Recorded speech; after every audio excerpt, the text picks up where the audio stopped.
Hello and welcome to Belpod, a brand new football podcast with one simple mission. Over the coming weeks and months, we aim to keep all those who share our fascination with Belarusian football up to date with the seemingly endless twists and turns which transpire both on and off the field of play. For this first episode, we thought we'd start with a brief introduction to ourselves. Next we cast our minds back to that amazing night in late November when the new champions were crowned in injury time, before taking a look at some key developments which have shaped the frenetic wheeling and dealing which we've witnessed in the first month of the close season. Dobry den, and for those who haven't heard from me before, I am Liam, formerly of the Stay Energetic podcast. And I'm John, also formerly of the Stay Energetic podcast and the Twitter English language Belarus chat. So, John, first question for you as we start off this new venture. I'm ashamed to say that 12 months ago, I didn't even know that Bate Borisov was actually in Belarus. I thought they were in Bulgaria. That was the level of my Belarusian football knowledge. John, please tell me that you're a little bit more knowledgeable than me. Well, a wee bit, but not too much. I knew about Bate. I knew about Dynamo Minsk. A little bit about Dynamo Brest. And if you'd really held a gun to my head, maybe I would have known about Shakhtar Soligorsk. But other than that, I also knew very little about the Belarusian league. And it's funny to think, isn't it, Liam? A year ago, just about today, sort of squinting over that tiny Bet365 postage stamp screen, watching Energetic play Bata, the famous Yakshiboyev game when he dominated Bata in the opening game of the season, and that's really what got me hooked on the league. Well, I'm ashamed to say that actually I switched on a couple of weeks later, and given my support for Norwich, lifelong support, I was kind of set on becoming a Neeman fan because of their green and yellow colours. I actually watched them against Shakhtar, away at Shakhtar. It was a dreadful game, I have to say. I stayed tuned, and the next game on was Energetic, who were great, and they beat Minsk, and that was it for me. So yes, amazing how it all started for us. As I say, 12 months ago, couldn't even name the 13 times champion. Now I think I know a little bit more, and I like to think, John, that we were kind of rewarded for hanging around after many others did leave the scene as other football restarted back in the summertime of last year. Because we had a hell of a finish to the season, didn't we? I mean, bearing in mind that Bate had won it sort of 13 out of the last 14 years. What an amazing finish to have essentially the title decided in injury time in the final game. Yes, it was an astonishing last day. Actually, by bizarre coincidence, that was the only game this season that I went to in the UK. I was watching a Highland League game that day, and the day the Belarusian season ended. But I remember coming back to watch the highlights and deliberately not having looked at anything. And it looked like Bate were going to sneak it. And for me, that would have been quite unjust, because we have to say that, particularly in the second half of the season, when Olszewski got his jotters and a temporary coach came in, they were brutal. They were really poor, and they looked paralysed with fear every time they crossed the touchline, and it clearly wasn't a happy camp in Borisov. So I'm glad Shakhtar won it, even though they had their own turbulence in the season. I suppose the sadness for me was that Neman Grodno slipped away and finished fifth, which I don't think really reflected the season that they had. And for me, the Neman coach was coach of the season last year. I don't know if you agree with that. Yeah, it's fantastic. It's not a fantastic story that was as well. They came from nowhere, didn't they, on a magnificent run. Torpedo, I felt, got slightly overlooked as well in the whole run of things. I mean, Shakhtar was amazing. When you think that the coach, Vysheyshaya, just turned up in September, he'd actually been out of work for 8 months before that. And they weren't exactly great, were they, either? But I always felt, I mean, I know we weren't huge fans of Dynamo Minsk over the season, but I always felt that, you know, away at Dynamo Minsk, last game of the season, I always felt Bate were going to struggle. You know, I always felt it might, if it came down to them being, 1 point ahead or level with Shakhtar, that might be decisive. And so it proved, although it took until Beganov in the 92nd minute to actually seal the deal for Shakhtar. Yeah, that's right. And of course, Bata Dinamo Minsk is like Manchester United and Liverpool in England. You know, they really dislike one another. It's a real bitter rivalry. And you look back at the twists and turns in the title race. Shakhtar getting a draw in Borisov, and afterwards the referee having a rather unpleasant time by being stopped on the motorway by persons unknown and asked to explain his decisions in the game. You also, you mentioned Torpedo there, Liam. I think Yuri Puntus actually will see last season as a really missed opportunity, because if they'd just been a wee bit more consistent when they lagged slightly, and I think the middle third of last season they got one or two duff results against teams they should have done better against, then we could be talking about Torpedo as champions. So I think they'll feel it was a missed opportunity, and it just shows you the longevity of a guy like Puntus. You know, he's like the Roy Hodgson of Belarusian football, still doing it, still pacing his technical area like a nervous Toby jug every week in his mid-60s, you know. Wonderful coach and a great career that he's had. And I really look forward to seeing how he reshapes his side this season now that a couple of his more high-profile players look like they've moved on. I have to say, those Shakhtar fans out there listening were thinking, hang on a minute, what about the return leg? I do seem to remember Yakshiba, no bias here from an energetic fan, going past about his defender in the box, big haul down, or scythe down, I should have said. No penalty given. I don't think the referee was stopped on the outskirts of Soligorsk on his way away for the game and asked to explain his decision. So I think what goes around comes around. I think those two, they both games could have ended differently. Perhaps the home game could have ended with a Bate win, and certainly the game in Soligorsk should have been a Shakhtar win, I think. But no, it was a brilliant finish. I mean, we can't complain unless you're a Bate fan. I do agree. I think a Torpedo, we're not a million miles away, and I don't think towards the end there was anyone outstanding. So I think also Dinamo Brest will feel probably they came steamrolling along, didn't they, towards the end with about 8 wins out of 9, and before slightly faltering right at the end. They had a period, admittedly, COVID-affected period when they slipped off the boil a little bit, didn't they? And that again, but for a more consistent sort of middle of the season, they might have repeated the triumph of the year before. So really exciting, I think, as I say, for us as first-time BPL fans.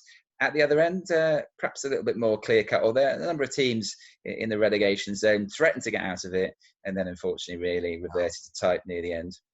I mean, I remember sort of after about 12, 13 games, we were saying, well, Smolovici and Belshina are done. They're gone already. And then both threatened to stage a little recovery. Smolovici lost the coach, had a new coach come in, lost most of their first team, replaced them with young boys on loan from other clubs just so they could survive the season. And for the first couple of games, I mean, they did brilliantly, that young team. Got a draw against Dinamo Brest, and they really turned over Izlok of one of the goals of the season from Vladislav Lojkin on loan from Dinamo Minsk Seconds, who looks a real talent to watch for the future. But after that, they just gave up. It just didn't work. It just stopped. And maybe Brazovic, the coach who left with half the first team in July, had more of an influence on them than we realised at the time.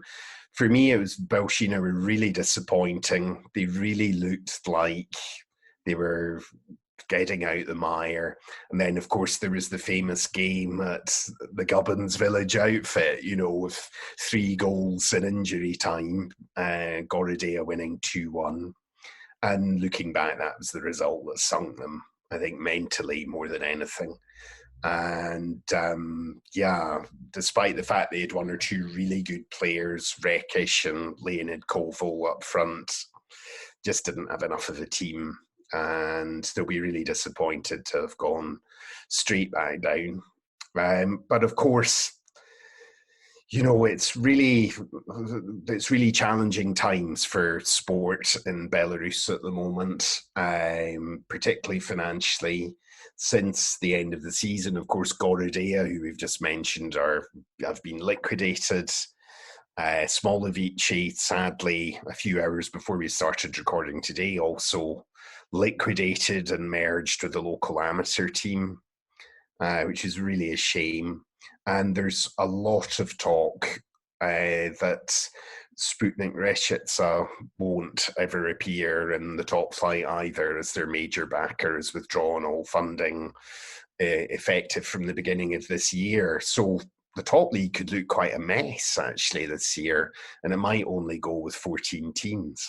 Yeah, sad that, isn't it? I mean, also we obviously looked on. Some of us looked on in horror. Others looked on perhaps quite pleased with the vertiginous fall. But then really, it sort of came out after the time, didn't it? Really, that after the event, almost that they'd had huge financial problems, and I can't believe that wasn't in any way connected to the fact that they started so incredibly well, and then there was a new owner at the local factory, wasn't there? He wasn't sure whether he wanted to commit his obviously limited resources or increasingly limited resources to the team, and suddenly they sank like a stone, really.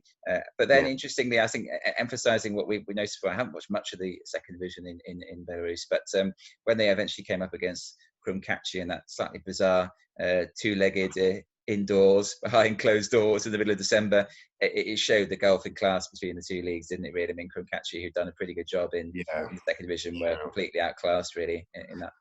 They were, and it actually was, that relegation playoff was the opposite of what I expected, because Sluts were annihilated by COVID for 2 to 3 weeks. I think virtually all of their first team squad had it, and you're coming into a game having got over COVID, which isn't easy. And you're coming in against an ambitious team that are really ready to make the step up. And as you say, Krumkachi, I felt, were really disappointing in those two games. They never got close. Brajevic totally outthought the former Krumkachi coach. But interestingly, you may remember the sort of bald man in a tartan shirt who sits next, Nikolai Khadasevic, on the big game on television. Well, he won't be there this season because, of course, that's Oleg Dulub, and he's taken over as the head coach of Krumkachi. And with a guy of that experience and knowledge leading the team, they must surely be one of the favourites for what will be a strong Vysheyshaya Liga this year, when you consider also that Belshina will try and rebuild. You've got Dnepr Mogilev, who beat everybody in the third tier last season, Arsenal Dzerzhinsk. So it'll be a strong league, second league this season. Clearly, as you said, that money is tight, and we've had some talk recently about there's some sort of salary cap, isn't there? And we're not sure exactly what to make of that. But if we assume that the Belarusian Football Federation get their funding directly from the government, and presumably the pot they've been handed this year is smaller, it would make sense. But is it really workable, to be honest, a salary cap in a league that has a number of teams privately owned by oligarchs? Well, it's being discussed at the moment, and I don't think nothing's set in stone. And the proposed salary cap won't affect pre-existing contracts, so that may explain the blizzard of transfer activity that a few teams are involved in at the moment. They're trying to get in before the shutters come down with the big money contracts.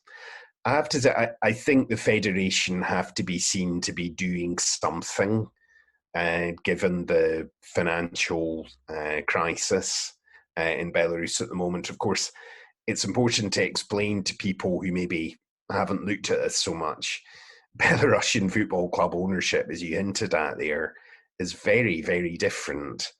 And there's a paradox at the heart of it, which is that Belarusian clubs are almost always owned by a big factory or by the city council.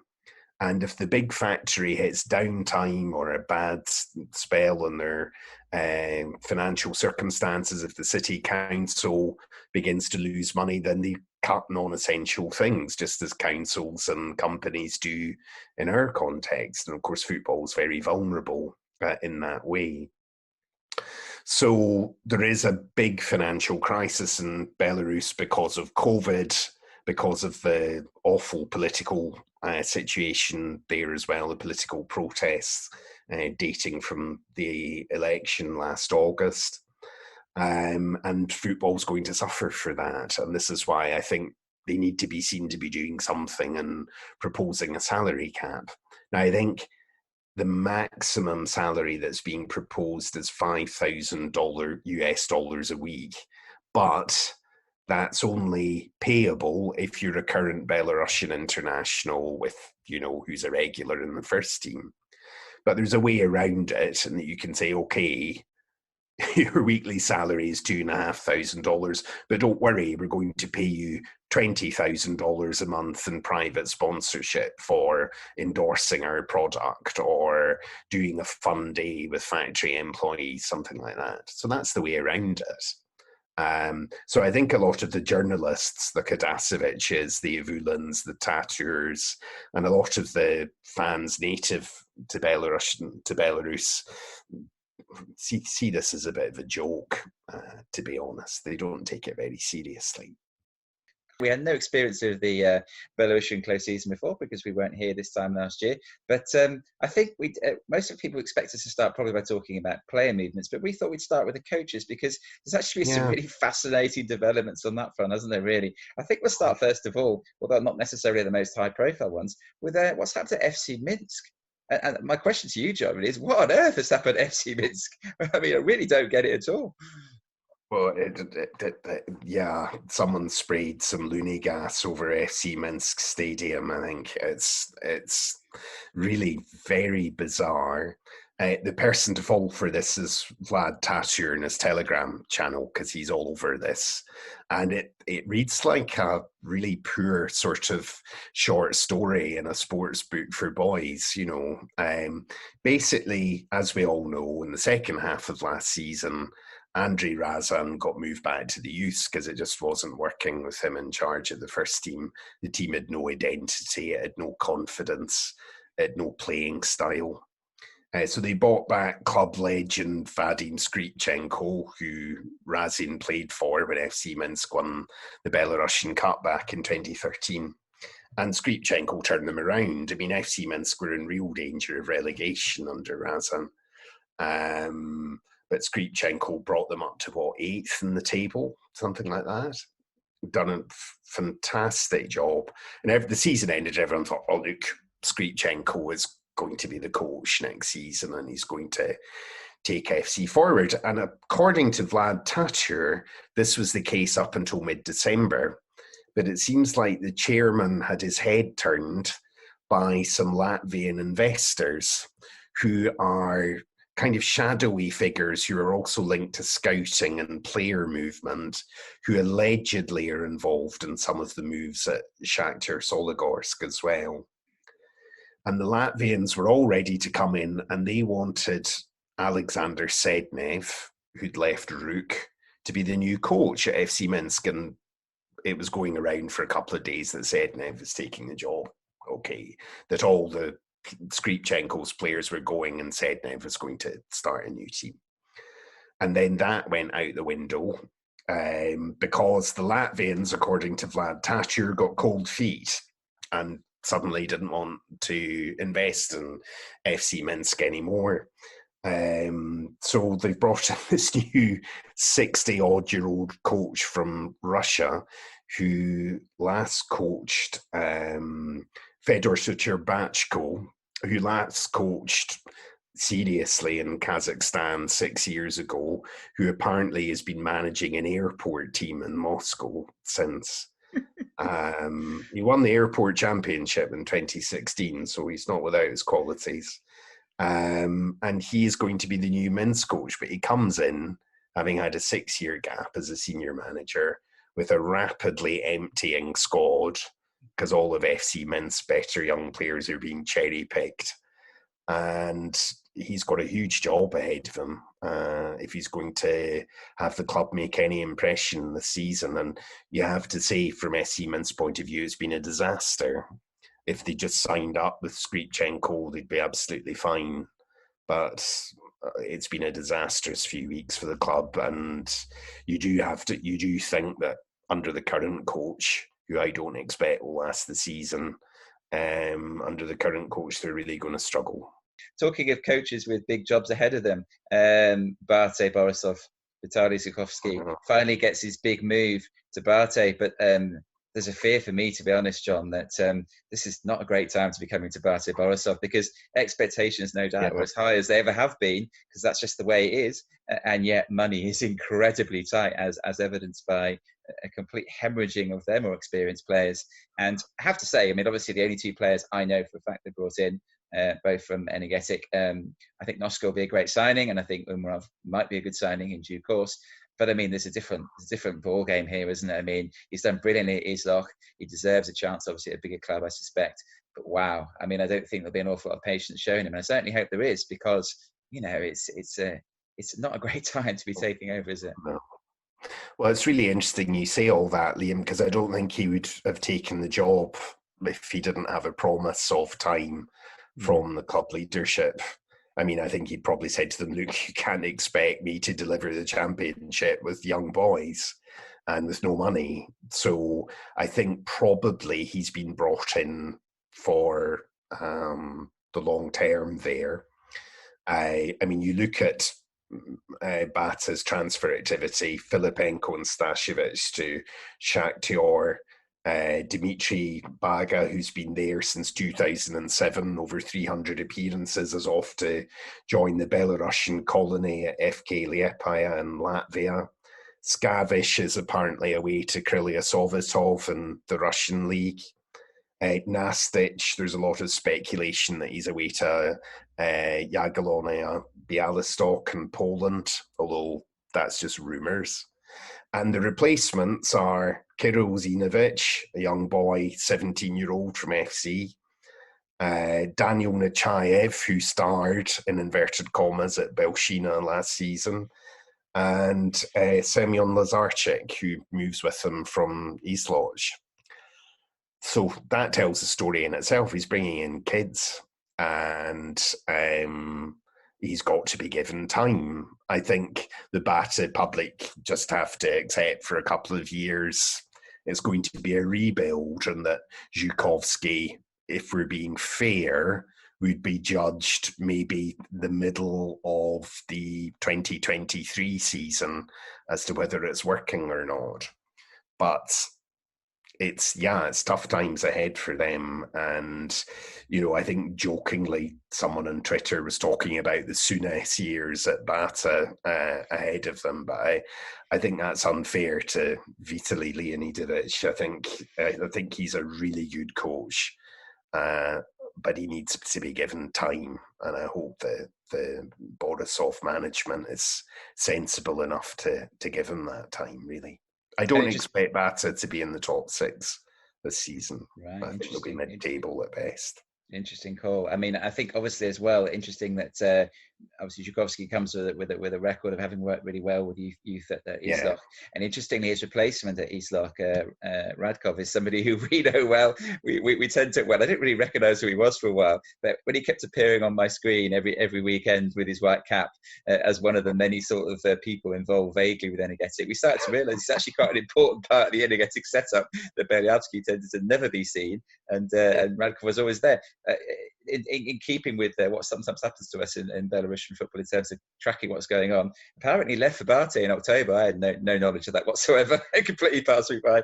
And presumably when Bate nicked Zhukovsky from Isloch, they said, well, could we Isloch said, can we have Radkov in return? Similar sort of profile. Obviously worked with a lot of young players at Energetic. He's going to have to do the same at Isloch. They've clearly cut their cloth accordingly this season. Well, we haven't started the season, but they've clearly shed a lot of what I would suggest are probably the higher earners, and he's going to have to try and do a similar job at Isloch to what he did at Energetic. So we'll see how that turns out. And then the last one of all, of course, is another intriguing one for me, John. The Rook Brest situation.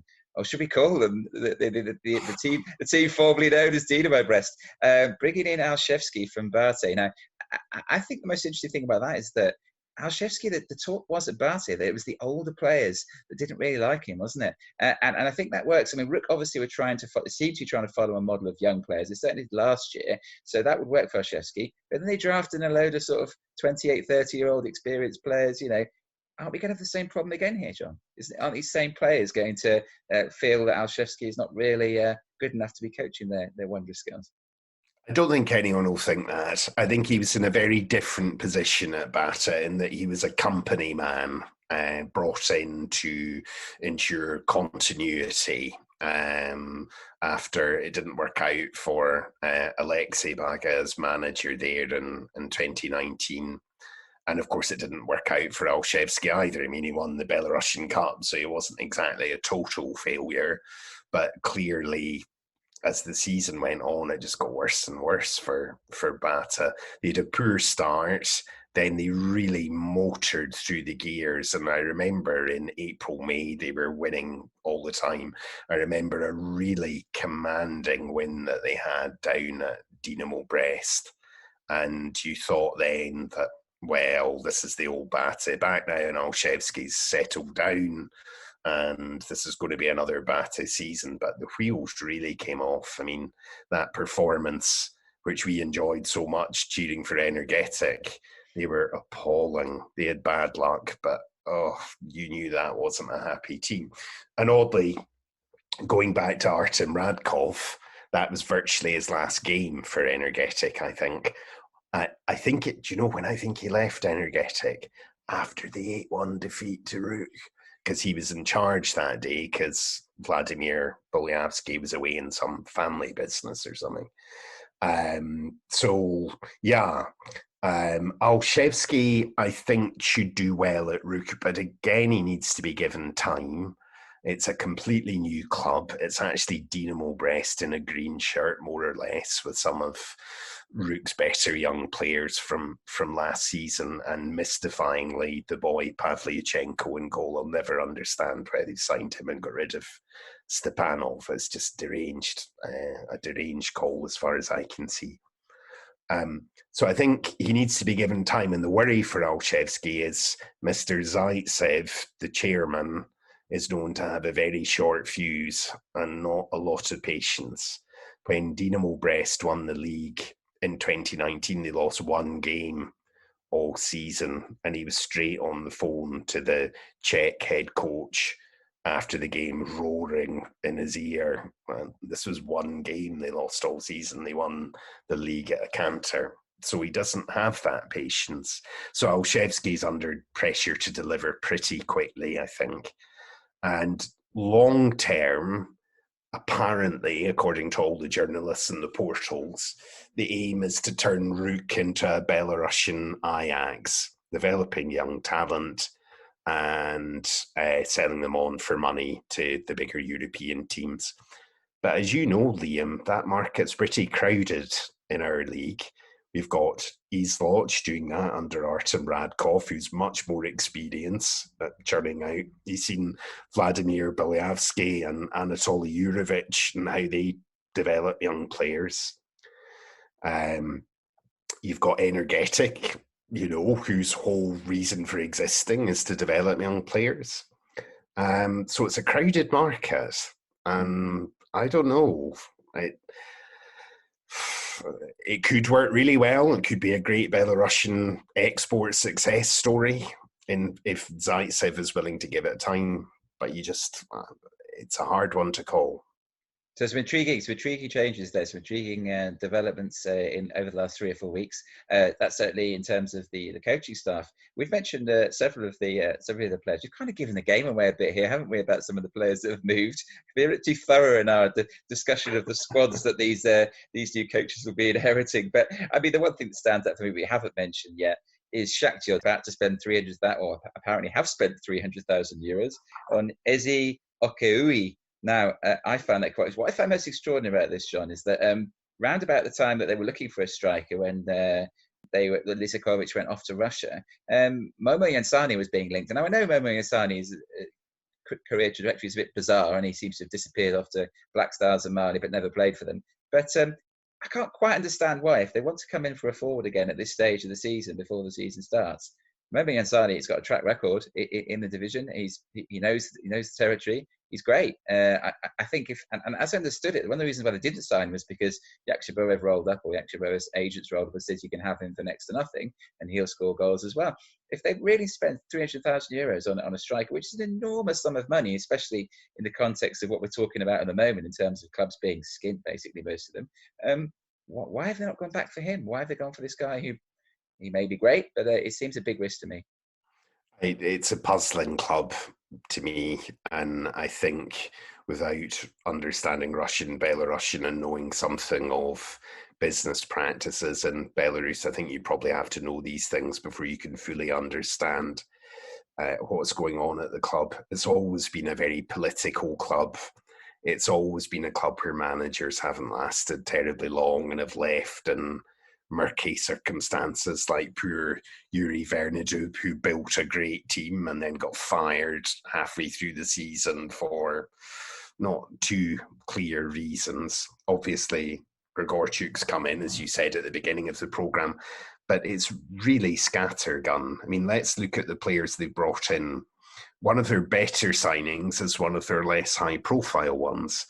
That's Sergei Chernik, the goalkeeper who finished last season playing in the last half dozen games of Gorodea's life, and he was outstanding. You look at him in the highlights, he's a high-quality goalkeeper.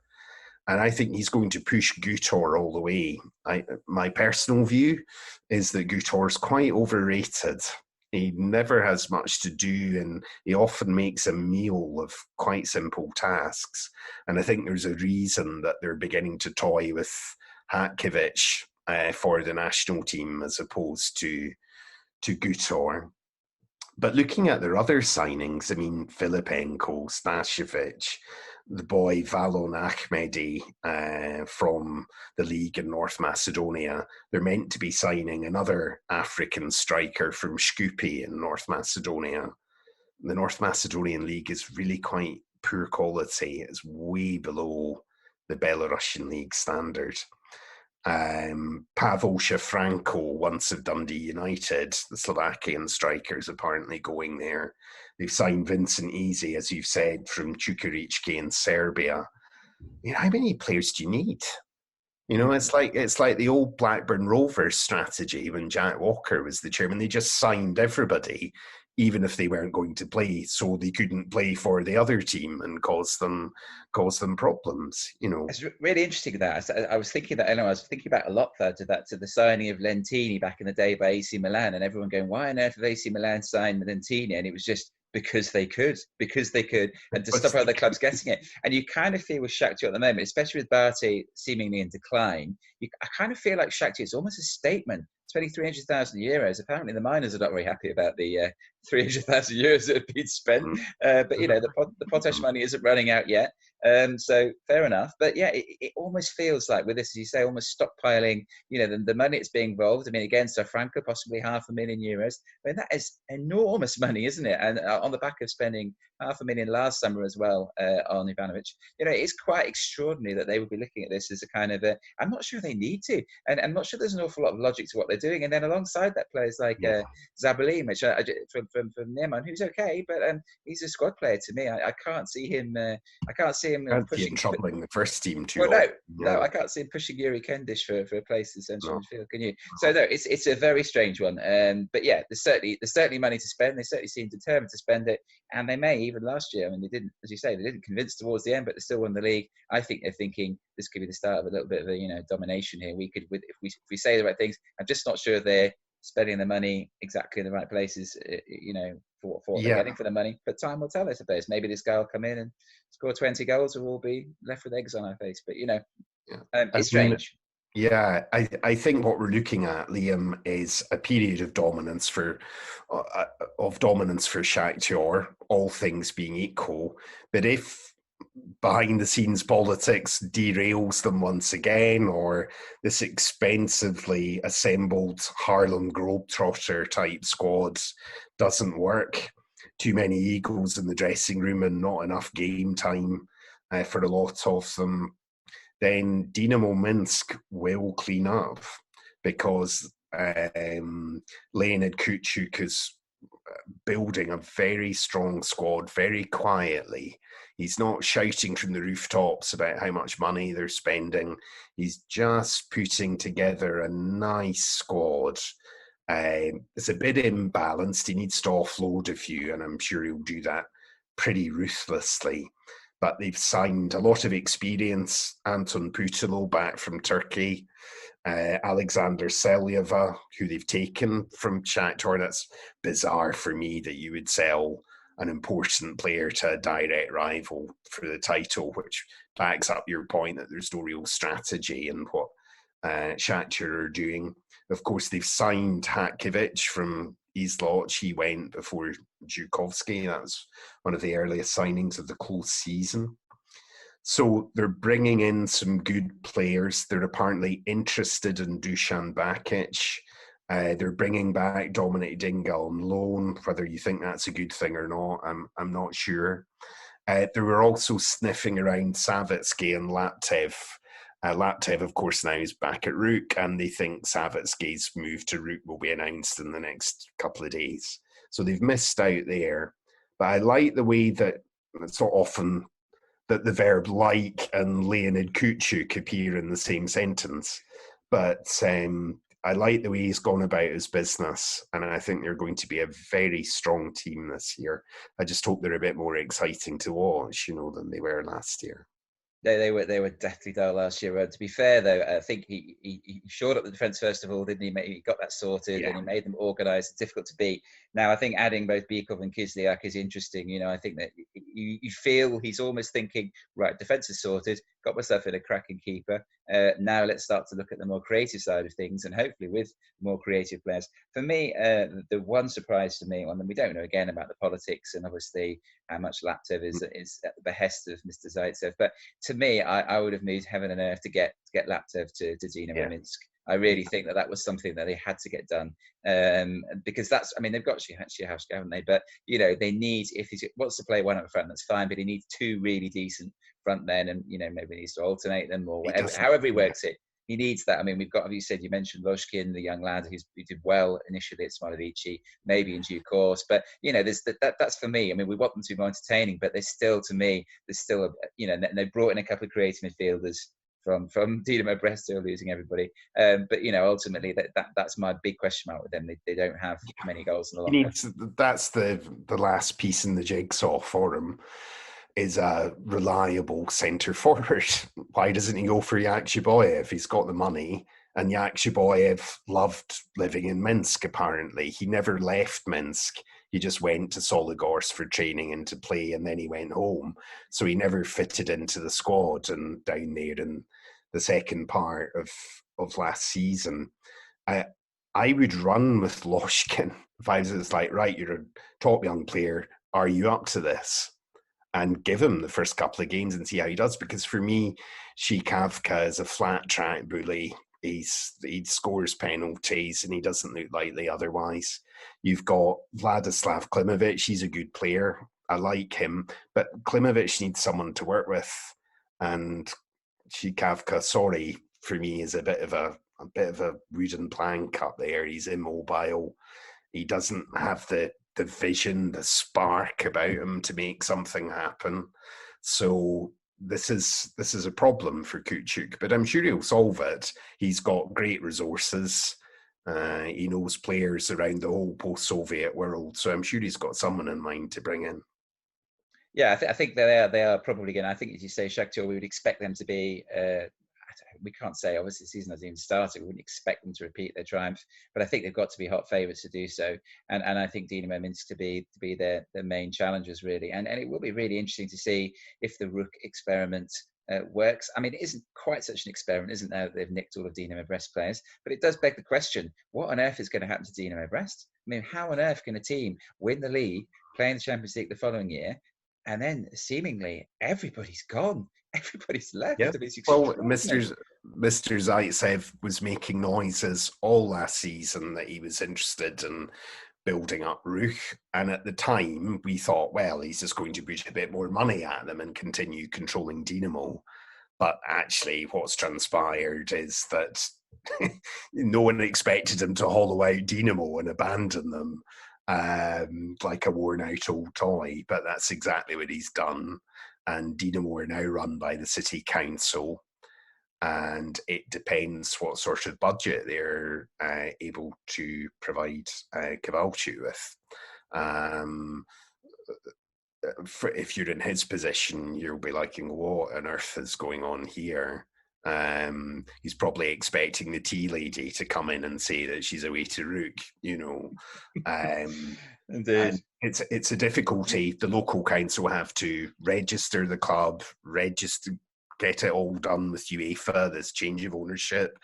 Then they have to appoint a chief executive, and once the chief executive is in place, then Kowalczyk can get money and start signing people. But who's going to be left in mid to late February? It's really destroyed as pre-season. So yeah, they're going to have a tough year, no doubt about it.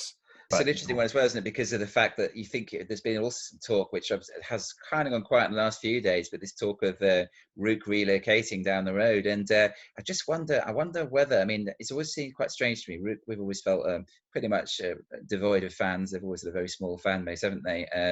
What happens if both teams stay in the same city? And for the moment, at least, and you've got a Rook side challenging for the league, and you've got a Dinamo side that are utterly bereft of any money and any talent. I mean, I guess in a way, almost probably as Dinamo fans are hoping that Rook do disappear off to somewhere else. And I've always really liked the Dinamo fan base. I've always thought they're really passionate, and you see them quite often traveling to games in Minsk and stuff. I feel desperately sorry for them because, as you say, Zaitsev has just kind of hung them out to dry, really. And I'm not suggesting that, we all know as supporters of football clubs, there are good times and bad times, aren't they? But my goodness me, going from the Champions League to being essentially, well, goodness knows what awaits them. I mean, they gave a good account of themselves, I thought, in the Champions League. They beat one decent side. And what's happening is, apparently, he's taken over the youth academy from Dinamo, which will now be Rook. And the last thing I read, whether it transpires or not, he's also taking ownership of their stadium. So, as far as I understand it, the move to the little city 60 miles northeast of Brest is not happening. They're staying in Brest and they're taking that stadium as well. So it's a really extraordinary story. And I agree with you. Dinamo, from being champions 2 years ago, are now struggling for their very existence. But the city chief executive has made bullish noises about trying their best, and they want Dinamo to survive and thrive. And I don't think Kowalczyk would have stayed if he hadn't been given reasonable assurances that the cavalry with saddlebags full of money were coming over the hill. I think he would have gone if the club was just being hollowed out. So this is going to be an on-running soap opera, I think, in the first part of the 2021 season, We sort of set ourselves a target for this, didn't we, in terms of how long we talk for? But to be honest, we weren't even going to start actually doing anything during the close season. We thought, just be a few people moving around, and a bit of a low-key transfer activity. But it's kind of blown us away the last couple of weeks, hasn't it? Because every day I go to my Twitter and I find some other massive story. I don't know if it's partly because we kind of more invested in it because we know more about the league, but it does seem to me to be incredible. So there is so much to talk about, and I think it's important to point out at this stage that we haven't even mentioned a lot of other teams that we were hoping to mention, but simply the teams that towards the top of the league and the likes of FC Minsk have just been involved in some simply astonishing developments in the last few weeks. So I hope you've enjoyed listening to us, and we will be back again, possibly slightly less length in future, but certainly there's such a lot to talk about, and I hope that you'll continue to be hugely interested in the Belarusian football world that we inhabit, and you'll join us again to hear some more. Definitely. Thanks for listening. See you next time. If you liked what you heard, then please do subscribe to this podcast on whichever platform you use. Please also follow us on Twitter, where our address is @Belpod2, where we will endeavour to keep you up to date with all the developments in the BPL in between podcasts.